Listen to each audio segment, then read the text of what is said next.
गणेशोत्सवासाठी लाल परी या ठिकाणी सज्ज झालेली पाहायला मिळते आहे।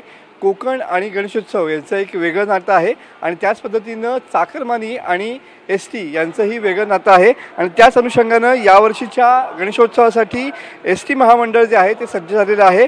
गणपतीसाठी कोकणात यावेळेला 4300 बसेस या ठिकाणी सोडल्या जाणार आहेत।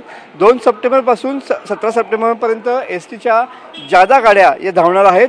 व्यक्तिगत आरक्षणाबरोबर गट आरक्षणाची सुद्धा व्यवस्था एसटी महामंडळाने या ठिकाणी केलेली पाहायला मिळते।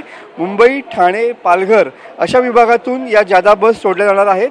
गेल्या वर्षी 3500 बस या ठिकाणी ज्या आहेत त्या गणपतीसाठी सोडण्यात आलेल्या होत्या, मात्र यावर्षी 800 बस म्हणजेच एकूण 4300 बस या अतिरिक्त सोडल्या जाणार आहेत। चाकरमानी कोकणात सुखरूप यावा यासाठी एसटी महामंडळानं विशेष योजना या ठिकाणी आखलेली पाहायला मिळते।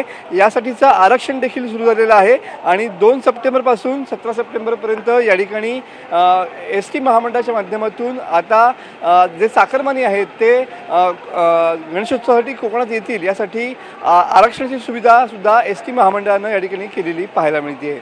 कॅमेरामन समित गजनेसह मनोज डेले, TV9 मराठी, रत्नागिरी।